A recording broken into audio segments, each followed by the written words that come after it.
ধরা যাক টি-20 বিশ্বকাপ খেলার জন্য বাংলাদেশের দাবিটা আইসিসি মেনে নিয়েছিল। বাংলাদেশের দাবিটা কি ছিল?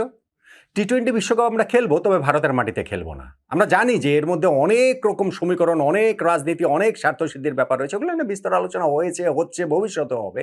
কিন্তু অফিসিয়াল রিজনটা তো এইটাই ছিল, অফিসিয়াল দাবির জায়গাটা তো এটাই ছিল। আইসিসি সেটা মেনে নিল। বাংলাদেশের খেলাগুলো শ্রীলঙ্কায় হওয়ার জন্য আমাদের গ্রুপ সোয়াপও করে দিল আয়ারল্যান্ডের সঙ্গে। বাংলাদেশ চলে গেল আয়ারল্যান্ডের গ্রুপে, আয়ারল্যান্ড চলে আসলো বাংলাদেশের গ্রুপে। তাহলে আসলে কি হতো? আজকে জিম্বাবুয়ে যখন শ্রীলঙ্কাকে সেই গ্রুপ পর্বের ম্যাচটাতে 6 উইকেটে হারালো, তার পরপরই বাংলাদেশের ক্রিকেট সংশ্লিষ্ট একজন আমাকে ফোন দিয়ে এই কথাটা বললেন, আয়ারল্যান্ডের সঙ্গে গ্রুপ সোয়াপ যদি বাংলাদেশ করতো তাহলে বাংলাদেশের কি অবস্থাটা হতো। আসলে আমাদের সবার মধ্যেই সে একটা আক্ষেপ, কষ্ট, হাহাকারের জায়গাটা রয়েই গেছে। বাংলাদেশ বিশ্বকাপে খেলতে পারছে না। যে বিশ্বকাপে বাংলাদেশ নেই, এটাই এই বিশ্বকাপে আমাদের থিম। আমরা স্বীকার করি বা না করি, কে জানে, হয়তো বা বিশ্বকাপ থেকে অফিসিয়ালি আজকে আমরা আউট হয়ে যেতে পারতাম, আমরা হয়তো সুপার এইটে উঠতে পারতাম না। আবার কে জানে, আমরা হয়তো খুব ভালো খেলে সুপার এইটে উঠতাম, তখন হয়তো আমাদের বিশ্বকাপে আরো বড় করে স্বপ্ন দেখতে পারতাম। কিন্তু আমরা তো বিশ্বকাপটা খেলতেই আসলে পারিনি। এখন এই আলোচনার যে জায়গা, সেটা হচ্ছে গিয়ে শ্রীলঙ্কাকে হারালো জিম্বাবুয়ে, সেইখানে বাংলাদেশ আসলে চলে আসলো কিভাবে, ওই ম্যাচের টার্নিং পয়েন্টের আলোচনাতেই বা বাংলাদেশ আসছে কিভাবে। আমি ওই টার্নিং পয়েন্টটা বলছি, তার আগে এইটা একটুখানি ছোট্ট করে বলে নেই। আয়ারল্যান্ডের সঙ্গে যদি বাংলাদেশের গ্রুপ সলভ করতো, তাহলে বাংলাদেশের কি অবস্থাটা হতো। ওই গ্রুপটা থেকে অস্ট্রেলিয়া আউট হয়ে গিয়েছে, ওই গ্রুপটা থেকে শ্রীলঙ্কা, তারা এই শেষ ম্যাচটাতে হেরে গেল জিম্বাবুয়ের কাছে। ওই গ্রুপে টপ করলো হচ্ছে গিয়ে জিম্বাবুয়ে, শ্রীলঙ্কাকেও হারিয়েছে, অস্ট্রেলিয়াকেও তারা হারিয়েছে। তাহলে বাংলাদেশ যদি আয়ারল্যান্ডের সঙ্গে গ্রুপটা সোয়াপ করতো, ওইখান থেকে আমাদের সুপার এইট আমরা উঠতে পারতাম কি পারতাম না, এগুলো তো অনেক ইপস অ্যান্ড বাটস। কিন্তু ওই যে আমরা হিসাব নিকাশগুলো যে করি, ওই দুঃখ কষ্ট হাহাকার থেকে করি, যে স্কটল্যান্ডের খেলা দেখলে যেমন মনে হয় না, মনে হয়েছে না আমাদের প্রতিটা ম্যাচে আহারে বাংলাদেশ এইখানটাতে থাকতে পারতো, ঠিক তেমনি ওই একটা আউটসাইড চান্স যদি বাংলাদেশের দাবি মেনে নিত আইসিসি, যদি আমরা আয়ারল্যান্ডের সঙ্গে গ্রুপ সলভ করতাম, তাহলে আসলে কি হতো, আমাদের জন্য কাজটা নিঃসন্দেহে অনেক অনেক কঠিনই হতো। যাক, বাংলাদেশের এই প্রসঙ্গটা এক সাইডে রেখে যদি এই ম্যাচে টার্নিং পয়েন্টের কথা যদি বলি, ব্রিলিয়ান্ট একটা ম্যাচ হয়েছে, দুর্দান্ত একটা ম্যাচ হয়েছে, এবং জিম্বাবুয়ে আসলে তাদের ক্রিকেট দিয়ে সবাইকে একটুখানি চমকেই দিয়েছে। অস্ট্রেলিয়ার বিপক্ষে তারা জিতেছে, শুধু সেইখানেই থেমে থাকেনি। আজকের এই ম্যাচটা তো ডেড রাবার ছিল। সত্যিকার অর্থে এই ম্যাচে কে জিতলো কে হারলো কিচ্ছু যায় আসে না, কে গ্রুপের টপ হলো কে সেকেন্ড হলো কিচ্ছু যায় আসে না। কেননা আইসিসি এইখানটাতে নিয়ম করেছে, সুপার এইটে যে 8টা দল খেলবে সেইখানে ওই সিডিং করে দিয়েছে, ফলে গ্রুপ চ্যাম্পিয়ন হোক, গ্রুপ রানার্স আপ হতে কোনো পার্থক্য নেই।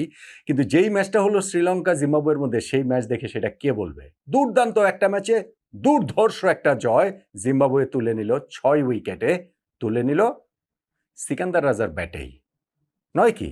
ওইটা ছাড়া টার্নিং পয়েন্টের কোনো আলোচনা আছে? হ্যাঁ, আগে ব্যাটিং করে শ্রীলঙ্কা যখন 178 রান করেছে, সেই ইনিংসে স্পষ্টত ধরেন 3টা ভাগ। প্রথম 6 ওভার, শেষ 4 ওভার, মাঝের 10 ওভার। প্রথম 6 ওভারে শ্রীলঙ্কা 1 উইকেটে 61 রান তুলেছে, আবার শেষ 4 ওভারে গিয়ে 51 রান তুলেছে, কিন্তু মাঝের 10 ওভারে তারা মাত্র 66 রান তুলেছে। অর্থাৎ প্রথম 6 আর শেষ 4 এই 10 ওভারে তারা 112 রান তুলেছে, মাঝের 10 ওভারে তারা মাত্র 66 রান তুলেছে। ওই যে শুরুতে প্রথম নিজাঙ্গা একটা 41 বলে 62 রানের ইনিংস খেলেছেন, কুশাল পেরেরা, কুশাল মেন্ডিস তাকে কিছুটা সাপোর্ট দিয়েছিলেন, তারপরে আরও অনেক বেশি করে পবন রত্নায়কে একটা 25 বলে 45 রানের, 26 বলে 45 রানের এরকম একটা খুব ব্রিলিয়ান্ট একটা ইনিংস তিনি খেলেছেন, এবং 25 বলে 44 রানের ইনিংস ইনফ্যাক্ট তিনি একটা খেলেছেন। আর শেষ দিকে গিয়ে দুনিতওয়ালা লাগে 8 বলে 15 রানের একটা ইনিংস, যার কারণেই তার ওই ইনিংসের শেষটাও তো ভালো করতে পারে, 178 করেছিল। 178 কি জয়ের জন্য যথেষ্ট? জিম্বাবুয়েও কিন্তু ইন রিপ্লাই শুরুটা করেছিল ব্রিলিয়ান্টলি। পাওয়ার প্লেতে তারা কোনো উইকেট না হারিয়ে 55 রান তুলে ফেলেছিল, এবং মাঝখানের ওভারগুলোতে সেই শ্রীলঙ্কার ইনিংসের প্যাটার্নটাই তারা ফলো করেছে। একটাই ডিফারেন্স, যে তারা উইকেট যেতে দেয়নি। হ্যাঁ, পাওয়ার প্লের পর তাদের ফার্স্ট উইকেটটা গিয়েছে, রায়ান বার্লো যখন আউট হলেন, এই সাইড থেকে এসে জয়েন করলেন সিকান্দার রাজা। রাজার শুরুটাও ছিল খুব একটু ধীরগতিরই হয়েছিল, প্রথম 10 বলে মাত্র 7 রান করলেন। ফলে ওই আস্তে আস্তে কিন্তু মনে হচ্ছিল যে জিম্বাবুয়ে আস্কিং রেটের প্রেশারেই না পড়ে এই ম্যাচটা হেরে যায়। পাওয়ার প্লেতে যারা বিনা উইকেটে 55 করেছে, তারা হচ্ছে গিয়ে 10 ওভারে 78 রান তুললো 1 উইকেটে। পরের 10 ওভারে তাদের 100 রান করতে হবে, এবং বললাম যে বার্লির পরে আউট হয়ে গেলেন, সিকান্দার রাজা এসেও প্রথম 10 বলে 7 রান করলেন। মনে হচ্ছিল হাতে অনেক উইকেট নিয়ে জিম্বাবুয়ে এই ম্যাচটা হেরে যেতে পারে, এবং সেইখানটাতেই সিকান্দার রাজা দুর্দান্তভাবে আসলে ম্যাচটা নিজেদের দিকে নিয়ে আসলেন। ইনিংসের 15 নম্বর ওভারের শেষ 3টা বল দুষ্মন্ত হেমন্তকে ছক্কা ছক্কা 4 মারলেন। তাতে করে ইকুয়েশনটা অল অফ এ সাডেন নেমে গেল শেষ 5 ওভারে 45 রান।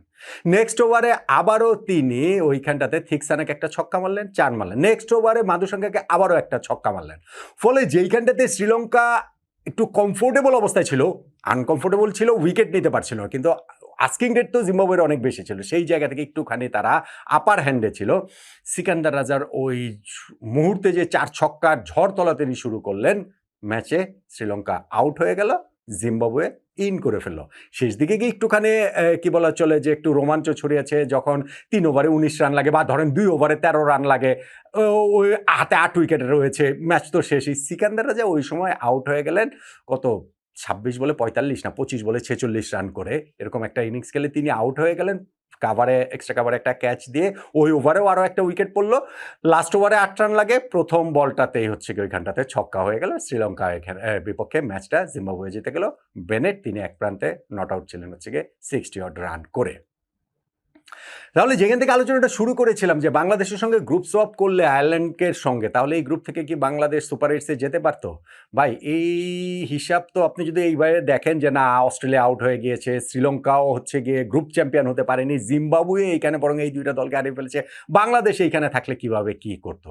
জিম্বাবুয়েও যে এত ভালো করবে সেইটাও কি ওয়ার্ল্ড কাপ শুরু হওয়ার আগে ভাবা গিয়েছিল? ফলে বাংলাদেশ ওই গ্রুপ সোয়াপ করলেও আমাদের টি-20 টিমটা যেরকম ফর্মে ছিল তাতে করে সুপার এইটসে যাওয়াটা সম্ভব ছিল, এই শ্রীলঙ্কার গ্রুপ থেকে, এই অস্ট্রেলিয়ার গ্রুপ থেকে, এই জিম্বাবুয়ের গ্রুপ থেকেই। আর যদি আমরা ওই গ্রুপে নিজেদের গ্রুপেই থাকতাম, খেলতাম, আচ্ছা যাক, সেই গল্প আর সেই আলোচনার করে লাভ কি হবে? ওই আক্ষেপ কষ্ট তো আমাদের থেকেই যাবে। ম্যাচের টার্নিং পয়েন্ট সিকান্দার রাজার ব্যাটিং, এবং স্পেশালি ওই যে ইনিংসের 15 নম্বর ওভারে হেমন্তকে যে তিনি প্রথমে হচ্ছে গিয়ে মিড উইকেটের উপরে দিয়ে ছক্কা মারলেন, তারপরে বোলারের মাথার উপরে দিয়ে ছক্কা মারলেন, তারপরে পয়েন্ট দিয়ে যে একটা 4 মারলেন, এই 3টা শটেই খেলাটা পুরোপুরি জিম্বাবুয়ের দিকে চলে আসে। ওইটাই আমার কাছে টার্নিং পয়েন্ট বলে মনে হচ্ছে। আপনি কি আমার সঙ্গে একমত হবেন? এবং আপনি কি আমার সঙ্গে এই বিষয়েও একমত হবেন, আয়ারল্যান্ডের সঙ্গে গ্রুপ সোয়াপ করলেও বাংলাদেশ সুপার এইটে যেত? আমাদের দলটার উপরে ওই বিশ্বাসটুকু আমার রয়েছে।